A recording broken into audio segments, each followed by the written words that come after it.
Friday afternoon, shorty, I think, a backup move of a loaded coal train into a siding.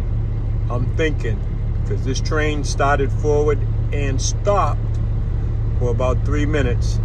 So I'm thinking they're just making a move. But I haven't seen a train in over a week, so I'm taking what I get. Did I mention it was 100 degrees? It's 100 degrees.